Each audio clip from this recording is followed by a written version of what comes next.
The sound of the whirring turbines softened as the president entered the fuselage of his private plane. It was resplendent in polished wood with gold trim. It was exactly the grandiose standard that President Cruz had come to be synonymous with.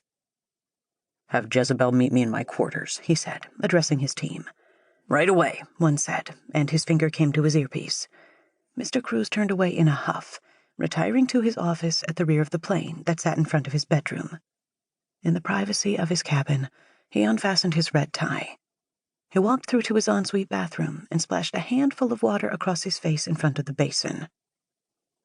"What to do?" he said, staring at his reflection. He still looked and felt good at 53. His opponent, while younger, didn't have quite the same voracious fan base as President Cruz. That was something, at least. He patted a plush towel to his face. It was emblazoned with his initials in gold thread. "Mr. President," he heard from the other room. His face lit up. "Is that my Jezebel?" he said. "The very same," his aide said. She wore a pure white suit with a dark high-necked blouse. Jezebel was too cautious to reveal anything in front of the cameras, but President Cruz knew all too well the charms that lay in wait beneath her clothes.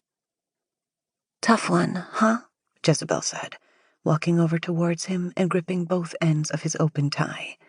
She slid it back and forth along his collar. "A tough one indeed," he said. He stared down into the comforting eyes of his aide. Since the split from his wife, Jezebel offered a kind of sympathetic ear that he couldn't find elsewhere. President Cruz's staff knew of this, which was why they were always so keen to have her on board. But what they didn't know was that Jezebel offered the president much more than her ear.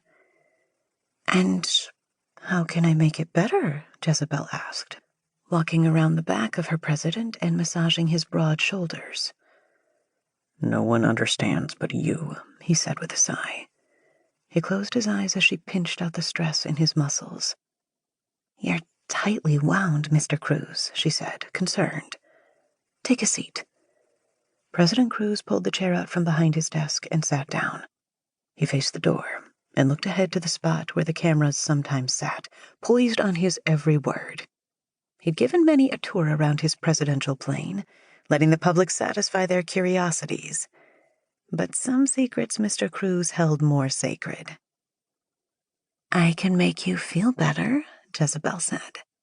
She tossed her hair behind her shoulders and continued to pinch the shoulders of his suit, squeezing out the tension beneath. Gradually, she moved down to his shirt and to the well-toned body beneath. The president's team had insisted on his fitness, and as such, he'd taken to the gym with gusto. It was really beginning to show. "Let's take this off," his aide said sweetly, and she pushed the suit off the president's shoulders. Mr. Cruz sat forward in his chair, and she removed the garment, hanging it on the gold peg that was affixed to the wall behind her.